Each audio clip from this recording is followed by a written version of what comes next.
yang di luar itu adalah umat non-muslim. Nah, Nah, non-muslim ini kan juga perlu juga warung baru. untuk mereka.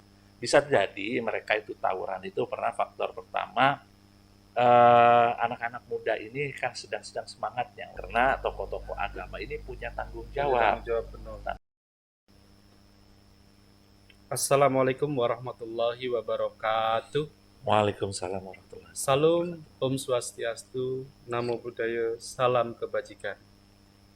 Selamat datang di Sunan, Suara Kerukunan. Sunan akan mendatangkan tokoh-tokoh lintas agama di mana kita mengharapkan ide-ide muncul dari tokoh-tokoh lintas agama untuk menyuarakan kerukunan agar terjalin kerukunan sehingga persatuan di Indonesia tetap terjaga. Baik, siang hari ini saya akan sapa tamu saya pada hari ini, yaitu Gus Saifuddin. Selamat datang Gus Saifuddin. Terima kasih atas undangannya. Ya, Gus Saifuddin ini adalah seorang ketua PCNU Jakarta Pusat, di mana Nahdlatul Ulama adalah organisasi terbesar di Indonesia.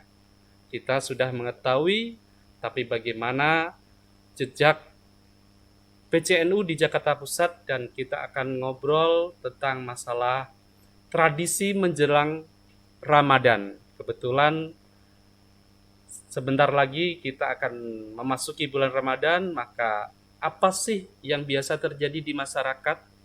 Nah, kita pengen tahu dari sudut pandang Ketua PCNU Jakarta Pusat. Baik, Gus Saifuddin, sehat? Alhamdulillah sehat. Alhamdulillah sehat ya. Baik Gus Saifuddin, di Jakarta ini kan ketika menjelang Ramadan ini banyak sekali tradisi-tradisi yang diselenggarakan oleh masyarakat. Nah, bagaimana pandangan Gus Saifuddin tentang hal itu? Contohnya nih saya ambil sedikit lah ya. Ketika orang mau menziarah kubur.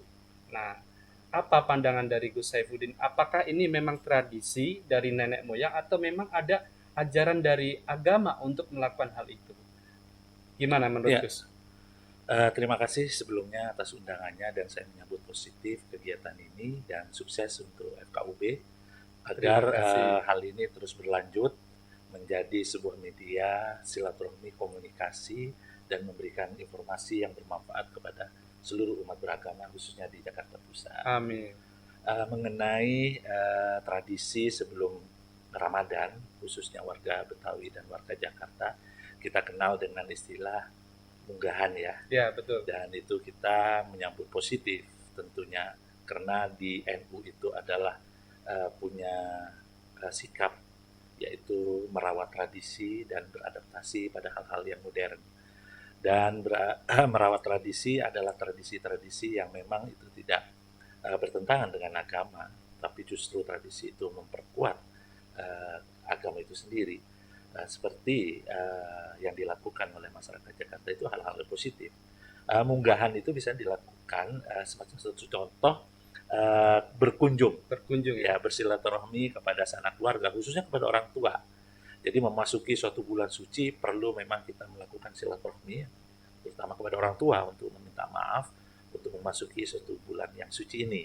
Dan biasanya juga bersih-bersih rumah gitu kan Iya, iya. untuk ya artinya perasaan gembira atas kedatangan Bulan bulan Ramadan. Ramadan gitu sehingga apa namanya warga seluruh menyambut dengan caranya masing-masing gitu kan. Gitu yang Nah, terjadi. di dalam itu kan sebenarnya terjadi saling maaf memaafan ya Gus ya. Diharapkan ya dengan datangan bulan suci Ramadan nanti dia sudah suci Suci. menghadapi bulan suci Ramadan sehingga dalam menjalankan bisa kehusuk mungkin gitu Ya, ya. ya, Nah, betul. kalau di masyarakat Jakarta Pusat sendiri selain munggahan ada apa lagi Gus? Biasanya ziarah kubur ya, Ziarah ziarah kubur. kepada orang tua. Karena mungkin masyarakat Betawi yang masih hidup keluarga apa orang tuanya tentu dia bersilaturahmi dan datang pada orang tuanya. Tapi kalau yang sudah meninggal ziarahnya kepada kubur ya artinya kepada orang tuanya untuk mendoakan agar pada orang tuanya ini selalu diberikan apa namanya rahmat oleh Allah Subhanahu wa taala, dan yang kita menjalankan ini bisa siap lahir dan Siap. batin gitu kan. Betul. Nah, di NU sendiri ya Gus ya, kalau saya lihat itu kita sama-sama masih hidup tetap didoakan. Jangankan yang sama hidup, Ya, ketika sudah meninggal pun didoakan. Nah, itu memang sudah tradisi di NU dan sudah ya, mengental ya betul, Gus ya. betul, Ah, betul. menurut Gus Saifuddin gimana nih tradisi seperti itu? Ya, terus tradisi itu harus terus dipertahankan karena itu tradisi yang baik begitu kan. Eh, Artinya kita sebagai anak Anak itu terus berbakti berbakti kepada kepada orang orang tua. tua, Ya. yang baik hidup atau yang meninggal. Nah, kalau yang sudah meninggal kan kita harus doakan mereka-mereka itu agar selalu diberikan rahmat oleh Allah SWT di dalam kuburnya kan begitu, dan amalnya masa hidupnya bisa diterima oleh Allah SWT gitu. Ya, itu jadi seperti memang ajaran agama, tapi seolah-olah sisi pandang lain ada yang Ya, menyebut itu budaya dan ya, tradisi ya ya, Gus ya. betul. Ya intinya sebenarnya tujuan kita adalah mendoakan leluhur kita Ya, kan begitu ya Gus ya. dan memang orang yang meninggal itu kan eh, apa amalannya seluruhnya putus kecuali anak yang soleh Anak yang yang soleh. mendoakan oleh orang Betul. tuanya. Nah, inilah yang terus pastinya masyarakat Betawi yang religius itu terus akan melakukan itu, ya kan? Sebagai anak yang soleh terus mendoakan orang tuanya, Nah, baik yang hidup atau yang meninggal. Kan? iya. Oke Gus, kalau itu sisi positifnya. Sekarang saya sedikit nih, kalau saya pernah lihat ada sisi negatif, yaitu sempat-sempatnya tuh pernah terjadi tawuran Gus. Ya, Nah, itu di masyarakat sebenarnya apa sih himbauan dari PCNU ke masyarakat luas lah? tentu kita sering mengalami di bulan Ramadan ini ya, tawuran, baik itu tawuran pelajar antar kampung dan sebagainya. Itu terjadi pertama kalau masalah itu di keluarga, tentu dampaknya di keluarga. Iya. Tapi kalau masalah anak ini dibawa di luar keluarga, di luar rumah, yang terjadi adalah itu dampaknya kepada lingkungan, gitu Ya. kan. Sehingga kita perlu melihat dulu nih apa permasalahan yang terjadi sehingga terjadi tawuran itu.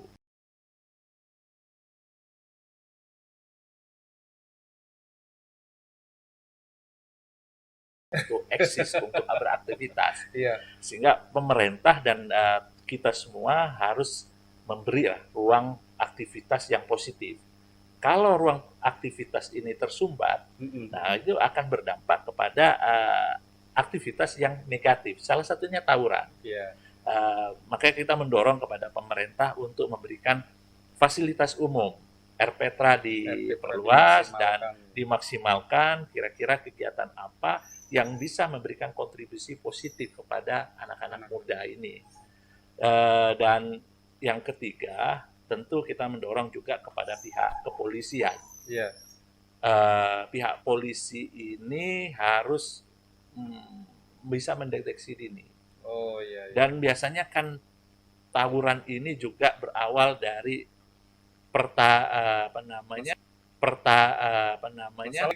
ejek-ejekan, dan masalahnya itu biasanya berawal di media sosial. Nah, media sosial ini harus diantisipasi. Kalau memang media sosial ini ada potensi kerawanan di situ gitu kan, segera polisi itu harus segera polisi cyber segera mengantisipasi itu untuk menyetop supaya tidak berlanjut ke di lapangan. Dan tentu kita mengajak di bulan Ramadan ini adalah bulan yang suci dan bulan penuh berkah, ya kan, sehingga perlu dinodai dengan hal-hal yang seperti itu. Dan kita juga mendorong orang tua. Peran orang tua sangat penting ya, guys ya. Karena orang tua itulah yang biasanya bisa mendeteksi di tingkat keluarga. Mungkin orang tua bisa menyarankan kepada anak-anak atau siapa saja yang kiranya tidak produktif, ya nggak usah keluar rumah gitu kan. Harus pandai-pandai mencari teman ya guys. Memang kalau Jakarta Pusat kerawanan untuk tawuran itu memang agak agak Agak tinggi. tinggi ya. Karena salah satu faktor itu karena kepadatan penduduk. Kepadatan penduduk. Semakin padat penduduk Hmm. dan semakin tingkat tingkat kesejahteraan rakyatnya itu rendah, itu Sehingga menyebabkan memicu emosional, iya. ya emosional. Jadi lebih orang itu secara psikologis itu lebih mudah tersinggung gitu kan. Nah, ini yang Berarti perlu penataan ruang Gus ya, sehingga ditata yang bagus, yang Ya. memang notabene standarnya berapa, tidak boleh ditempatin berapa orang, sehingga tidak terjadi kepadatan penduduk, ya kan, akibatnya kesejahteraan menjadi menurun gitu. Dan peran semua ormas dan tokoh-tokoh agama itu juga penting sekali. Dan FKUB telah membuat menjadi peran media juga. Ya salah satunya hari ini kan kita mengadakan untuk itu. Saya pikir itu menarik. Oke, ya selain di Jakarta Pusat ya tawuran ya, selain tawuran maksud saya kadang terjadi hal yang sepele tapi bisa menjadi ramai. Sepele bisa menjadi ramai. Contohnya begini, Gus. Ada sebuah warteg gitu kan, di bulan puasa dia masih tetap buka. Di sisi lain kalau kita melihat secara ekonomi, si pemilik warung butuh pemasukan secara ekonomi. Tapi di sisi lain ada sebagian masyarakat yang mengeluh, dia tidak menghormati ini bulan Ramadan, tidak menghormati bulan puasa. Nah, hal-hal kecil seperti ini menjadi ramai di masyarakat. Akibatnya terjadi ada yang sweeping lah, ada yang mencela lah. Nah, menurut Gus Saifuddin gimana nih ke depan? Ya, mungkin prinsipnya buka warung itu boleh apa enggak kan? Memang secara agama kan itu beda banyak silang pendapat gitu. Ya. Tapi selama buka warung itu tidak menjadikan mudorot, ya menurut saya sih boleh saja. Karena kan di dalam di Al-Quran atau di ini tidak dijelaskan secara detail ya kan? Betul. Untuk buka warung ini. Yang karena puasa itu kan ada itu kewajiban yang harus dilakukan oleh seluruh umat muslim kan, betul ya. Boleh tidak berpuasa kalau itu hamil, ya kan, kondisi wanita hamil, kedua anak-anak sedang sakit dan sedang musafir. Betul. Nah mereka ini kan butuh juga makan. Ya. Nah, keberadaan warung itu kalau niatnya adalah untuk memberikan mereka ini untuk makan, saya pikir tidak masalah. Okay. Nah kedua, kalau niatannya itu adalah bagaimana mempengaruhi orang yang tadinya puasa menjadi tidak puasa, atau dengan dibukanya warung itu cenderung nanti orang jadi rame-rame datang ke situ sehingga menggoda orang untuk tidak puasa, saya pikir itu yang tidak boleh. Tidak boleh. Ya. Jadi perlu kita lihat dulu niatnya ini. Nah, sehingga kami menyarankan untuk warung ini, warung makan ini yang diatur adalah waktunya, bukan larangannya gitu loh. Sebab ada orang-orang yang masih butuh warung ini untuk buka. Misalkan yang tadi yang saya sebutkan tadi itu yang tidak berpuasa, wanita hamil, terus safir, anak-anak, terus orang sakit.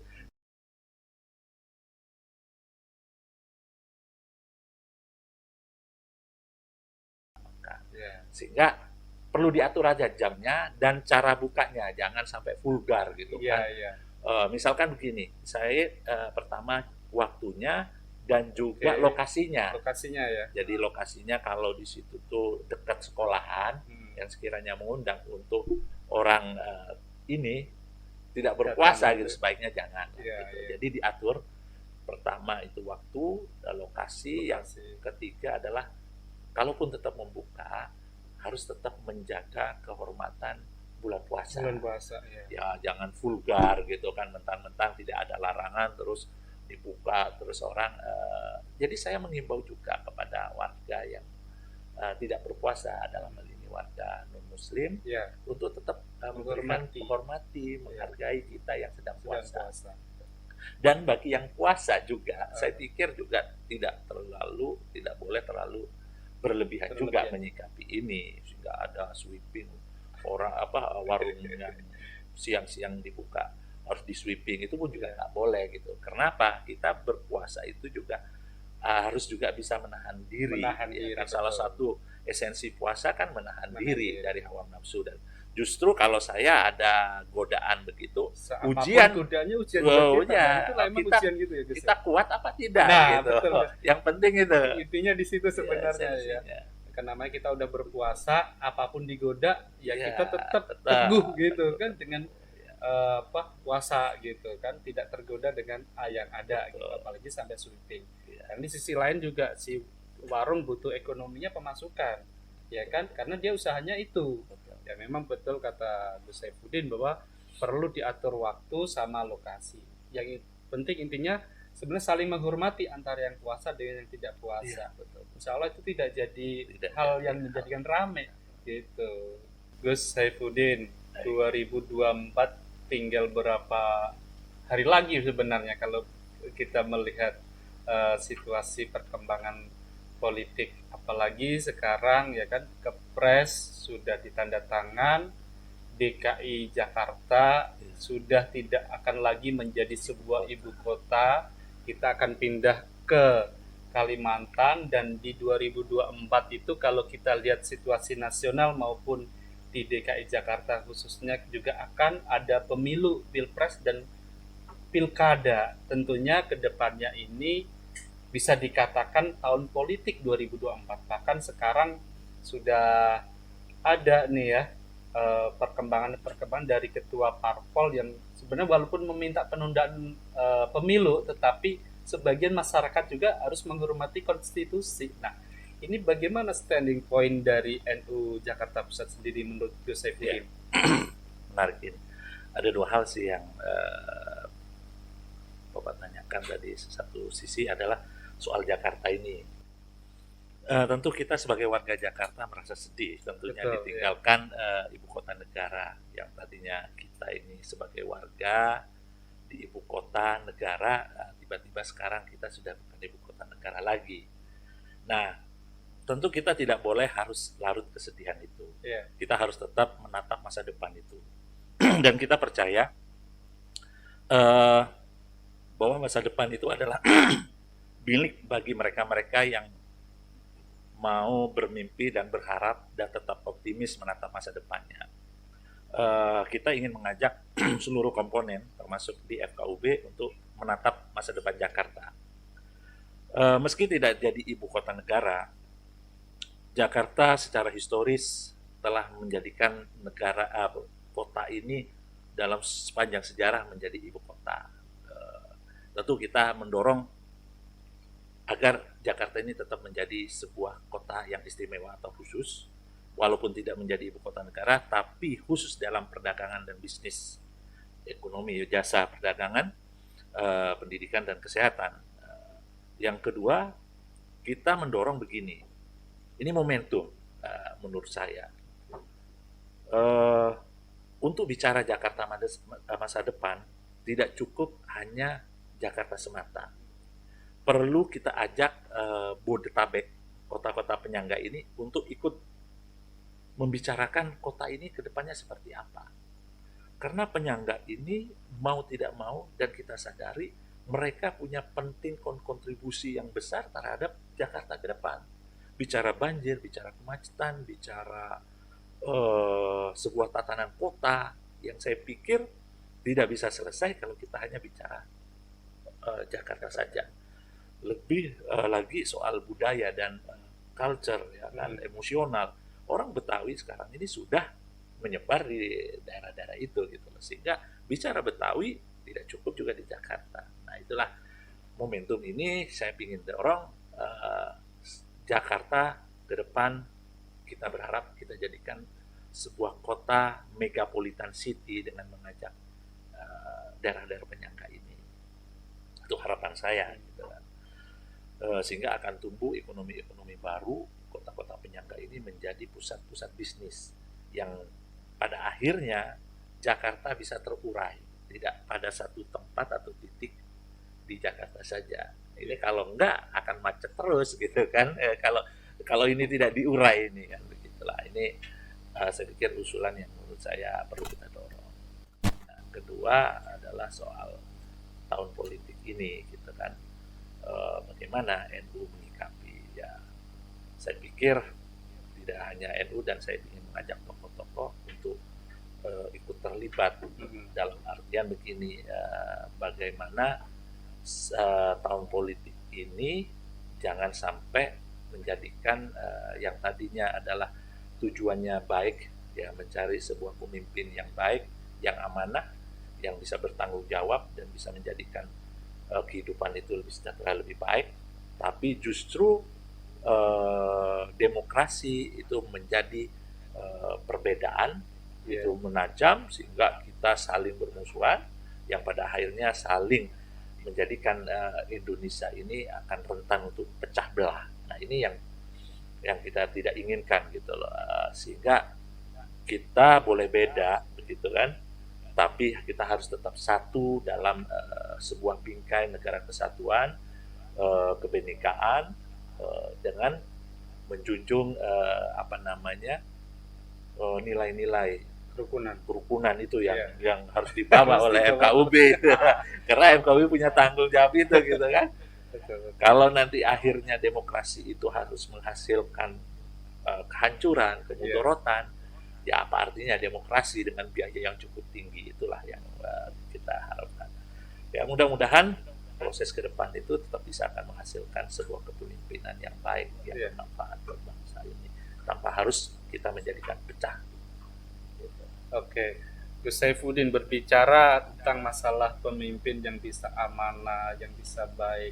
Menurut Gus Saifuddin, kriterianya seperti apa sih? Ya, memang saat ini kita agak sulit ya dengan dengan media sosial ini telah menjadikan orang itu sulit, karena pencitraan itu yang bisa menjadikan kita itu kadang-kadang salah menentukan figur, gitu kan. Karena media ini telah bisa positif dan bisa negatif, dan kalau media ini bisa digunakan untuk sebagai industrialisasi yang menjadikan orang itu yang tadinya baik tidak baik menjadi kelihatan baik, ini yang bahaya, gitu kan. Sehingga kita ini ketipu, gitu loh. Sehingga peran tokoh-tokoh itu yang saya pikir yang selama ini bertemu berhadapan dengan masyarakat itu yang menjadi penting, gitu loh. Endorsement tokoh-tokoh itu tetap diperlukan. Kenapa? Jangan sampai orang itu memilih berdasarkan media, gitu kan, yang kelihatannya menarik, baik, bagus, kenyataan setelah terpilih ternyata tidak. Nah, ini peran tokoh-tokoh agama dan segala macam mampu harus menyaring ini, gitu loh. Jangan jadikan pilihan itu didasari oleh media semata, bahaya, gitu. Pencitraan. Gitu. Oke, berbicara masalah tokoh nih, kalau kita pemimpin DKI Jakarta, kebetulan kan nanti Pak Anies di akhir 2022 kan sudah tidak menjabat. Nah, ada nggak sih figur dari DKI atau notabene Betawi ini, siapa sih yang menurut Gus Saifuddin layak memimpin gitu nantinya? Apakah figur itu ada di Gus Saifuddin? Ini pertanyaannya sulit, ini nanti jadi subjektif. Tapi harapan saya begini, memang seluruh tokoh masyarakat itu harus terlibat, karena keterlibatan tokoh itu mampu bisa akan menyaring calon-calon itu terbaik itu muncul, gitu. Karena jangan sampai terjadi calon-calon yang sifatnya instan. Jangan muncul tokoh-tokoh calon-calon yang hanya memodal kekuatannya dengan finansial, ya kan? Tapi yang kita perlukan adalah benar-benar mereka calon itu yang memahami masalah-masalah yang di bawah. Jadi kalau saya baratkan, sebaiknya pemimpin itu lahir dari bawah, dari masyarakat, yang dia itu tahu betul-betul apa penderitaan rakyat, apa yang diinginkan oleh rakyat, bukan keinginan sekelompok dua orang yang karena dia mempunyai keuangan finansial yang tinggi sehingga berpihak pada itu, gitu. Demokrasi itu harus bisa menghasilkan pemimpin yang memang diinginkan oleh rakyat, gitu. Bukan diinginkan oleh sekelompok orang-orang tertentu yang punya kekuatan finansial. Ini bahaya. Bahaya. Dan saya pikir di Jakarta banyaklah tokoh-tokoh yang memang berangkat dari bawah, dari masyarakat. Cuma memang mereka itu kadang-kadang kalah pencitraan dengan orang-orang yang ini yang punya kekuatan finansial. Nah, ini yang perlu kita dorong adalah tokoh-tokoh agama itu tidak boleh berdiam diri. Tanggung jawab terhadap proses ini akan menghasilkan sebuah kepemimpinan yang baik apa tidak. Oke, kalau berbicara tentang pencitraan ini terkait dengan media sosial ya Gus ya. Nah, ini kan banyak juga media sosial memang digunakan untuk memenangkan seseorang figur gitu kan juga bisa, apalagi setiap orang semua punya media sosial, sehingga ketika orang itu senang dengan figur A gitu kan dijejelin terus tuh media sosial. Nah, itu menurut Gus Saifuddin gimana menyikapinya hal seperti itu? Jadi kalau di dalam istilah ini ada namanya political post-truth, ya kan? Jadi media ini telah bisa menjadi manipulasi, ya kan, dengan kemampuan teknologi, yaitu pertama orang bisa dikemas semenarik mungkin. Kedua, seolah-olah ada opini gitu kan, dan itu bisa digerakkan gitu. Bisa jadi kan begini, bahkan bukan di tingkat kita, negara Amerika saja itu menggunakan itu. Bagaimana dulu Hillary Clinton bisa kalah gitu kan, karena hanya gara-gara isu apa begitu kan, yang bisa tiba-tiba menjatuhkan dia, yang naik adalah Donald Trump kan, begitu. Dan apalagi begini ya, political post-truth itu kalau orang diulang-ulang ketemu setiap kita, semua orang sekarang apalagi Jakarta hidupnya udah tergantung dengan HP, ya kan. Mau makan, mau tidur, bangun tidur, itu pasti HP ini pegang. Kalau di HP itu selalu muncul ini orang terus kan begitu kan, dengan pemberitaan yang ini gitu, yang kamuflase gitu kan, orang itu terpengaruh begitu. Nah, ini yang kita takutkan dan kita membahayakan menurut saya kalau ini tidak benar-benar kita sikapi oleh warga Jakarta ini. Jangan kita terlalu mengandalkan media sosial, karena media sosial itu baik seperti pisau bermata dua. Bisa baik, bisa enggak, tergantung yang menggunakan. Bayangin, orang itu bisa saling membunuh, saling menghancurkan, itu gara-gara media. Kita keluarkan sebuah fitnah saja satu, gitu. Salah satu, itu bisa terjadi pertumpahan darah. Bagaimana lihat kemarin waktu itu Papua begitu kan, hanya isu yang dilontarkan gitu kan, bisa seluruh orang Papua marah gitu kan. Nanti bisa saja isu yang dilontarkan seluruh warga Jakarta marah gitu kan, atau isu yang seluruh seolah-olah warga Jakarta jatuh hati gitu loh, sesaat oleh hanya ini media sosial gitu loh. Bisa bahaya dan bisa positif gitu kan. Berarti kalau menurut Gus Saifuddin ini memang benar-benar harus melihat figur yang mampu bisa menjaga amanah dan menjalankan amanah tersebut ya. Bukan berdasarkan karena media sosial. Jadi jangan seperti Facebookia, Twitteria, gitu, Googleia, gitu. Instagram. Jadi orang bisa tersesat di sana. Betul. Ya kan, karena memang sengaja diproduksi Diproduksi dan selalu disebarkan. Ada mesin seperti itu dan ada tim. Iya kan. Ada timnya gitu. Siapa yang punya finansial kuat ya bisa itu. Nah, itulah tokoh-tokoh itu harus hadir untuk mampu menyaring. Karena apa? Tokoh-tokoh itu kan punya mata batin yang lebih jernih ya.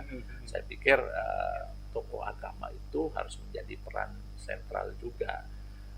Pada saat tokoh agama ini memang tidak boleh terpengaruh hal-hal yang sifatnya keluar dari nilai-nilai pakem ini gitu kan. Karena dia benteng terakhir gitu. Kalau tokoh-tokoh agama jebol dalam artian ini kan, apalagi tokoh-tokoh agama terlibat begitu kan, terlibat ikut serta membuat suasana itu, atau ikut terlibat salah memilih gitu kan. Ya, kita salah memilih 1 menit di dalam pilihan itu dampaknya 5 tahun. Wah, gitu. Nah, 5 tahun itu kita harus nunggu. Ya. Dan ini menarik saya pikir 2004 ya, karena itu kan serentak dan tidak, Jakarta harus menjadi, saya pikir Jakarta ini menjadi satu tempat yang saya pikir, karena Jakarta itu sentral pusat ya, bisa dikatakan miniatur Indonesia gitu. Dan itu harus jadi contoh. Kalau Jakarta rusak atau salah dalam melakukan penerapan demokrasi atau tidak melakukan aktivitas pilihan-pilihan yang cenderung itu merusak gitu kan, tidak rasional gitu kan, emosional dan kalau bahkan menghancurkan, itu akan menjadikan seluruh Indonesia itu akan meniru Jakarta. Nah, ini yang saya berharap Jakarta harus tetap menjadi sebuah contoh atau role model demokrasi yang baik gitu kan. Kalau nanti ya orang daerah, Jakarta aja sudah rusak begitu kan, apalagi lagi yang lain. Ya, sebenarnya kalau berbicara Jakarta, Gus Saifuddin, kita bisa melihat ya di Jakarta Pusat ini ada Masjid Istiqlal. Kalau kita bicara tempat ibadah, di depannya ada katedral luar biasa kan, dan memang sudah dibangun dan tersambung jembatannya. Silaturahim. Dekatnya lagi depan stasiun Gambir itu ada juga gereja Immanuel. Nah, ini kan sebenarnya sebuah simbol-simbol yang, dan di belakang kantor wali kota sini ada pura dari Hindu. Ya, sebenarnya tidak jauh gitu kan. Ini sebenarnya bisa untuk menyuarakan kerukunan, dan memang simbolisnya sudah ada. Tidak hanya simbolis, tapi tetap di masyarakat kita harapkan kerukunan selalu terjadi kan gitu ya. Okay. Dan ini saya berterima kasih FKUP harus menyuarakan hal-hal seperti itu supaya dunia media ini tidak terisi hal-hal yang hoak, yang justru destruktif gitu loh. Tapi suara-suara positif seperti ini ada loh. Jakarta seperti ini, di depan Istiqlal itu ada gereja, di sampingnya ada gereja Immanuel. Luar biasa. Kita ini sebagai bangsa ternyata telah diwarisi sesuatu yang sangat-sangat menarik gitu loh. Sehingga salah kalau kita ini sudah diwarisi sesuatu yang indah dan baik, justru kita dirusak oleh generasi sekarang gitu. Justru sekarang inilah kita harus mewarisi buat generasi yang akan depan itu seperti apa. Jadi rusak dan hancurnya masa depan itu tergantung di kitanya ini gitu ya. Oke, Gus Saifuddin, sekarang ke depan ini apa harapan yang ingin disampaikan dari seorang ketua PCNU Jakarta Pusat, baik menjelang Ramadan, baik menjelang tahun politik, ya kan, bentuk-bentuk kerukunan seperti apa yang diharapkan dari seorang ketua PCNU Jakarta Pusat? Ya, tahun boleh berganti, artinya pemimpin boleh berganti, tapi bangsa yang besar ini harus tetap menjaga kebinekaan, toleransi. Itu yang menjadi modal penting gitu kan, untuk bisa membangun peradaban yang lebih besar ke depan. Apalagi Indonesia diprediksi oleh berbagai pihak ekonom dunia menjadi peringkat 5 ekonomi dunia gitu kan, sehingga akan mengalahkan Jepang, Prancis, dan Jerman. Nah, harapan inilah yang menurut saya kita ingin dorong, bahwa kita punya masa depan yang akan lebih baik dan lebih besar gitu. Cuma apakah harapan itu harus kita ambil sebagai peluang yang baik buat kita sebagai generasi ini, atau kita hanya akan lewatkan saja. Nah, itu tergantung dari sikap-sikap kita gitu untuk menjaga Indonesia ini tetap utuh gitu, saya pikir.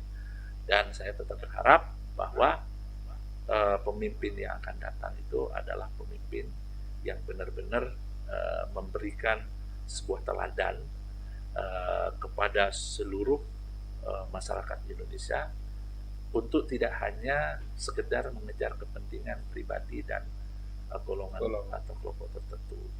Karena kalau itu terjadi, itu akan mencederai harapan besar umat atau masyarakat. Nah, kalau Jakarta, masyarakat Jakarta itu gitu. Dan tokoh-tokoh itu menjadi juga penting untuk ikut serta memikirkan itu. Jadi tokoh agama tidak boleh berdiam diri, tokoh-tokoh ormas tidak boleh hanya melihat saja, tapi harus ikut terlibat dan bertanggung jawab terhadap sebuah proses ini. Karena sebuah proses itu kalau menghasilkan outputnya jelek, itu dampaknya ya kepada umat dan kepada tokoh-tokoh dan ketua-ketua ormas ini gitu loh. Sehingga saya mengajak nanti kalau ada kesempatan untuk kita saling ketemu seluruh tokoh-tokoh ini untuk baik memikirkan masa depan Jakarta ini ke depannya, formatnya seperti apa setelah tidak jadi ibu kota, terus berbicara soal kepemimpinan ke depan itu seperti apa, agar kehidupan Jakarta itu harus lebih baik gitu. Oke, baik Gus. Sebenarnya untuk menjalin kerukunan itu jangan selalu melihat perbedaan, Gus ya. Betul. Persamaan yang kita lihat, adapun perbedaan ya kita saling menghormati, ya kan? Itu tentunya akan terjadi sebuah kerukunan. Baik Gus, terima kasih banyak sama-sama kehadirannya pada siang hari ini. Kami mengharapkan tidak hanya hari ini saja, Gus. Oh ya, ke depan kita akan selalu, apalagi Gus Saifuddin ini kan kalau saya lihat seorang sosok pemimpin NU di Jakarta Pusat. Ya bisa ke depannya menjadi sosok pemimpin DKI Jakarta ya. Doanya itu yang terpenting kan kita membangun itu sebuah harapan itu bersama-sama. Tidak tergantung kepada satu figur saja gitu loh kan. Kalau seluruh harapan ini kita letakkan pada hanya satu figur, berbahaya.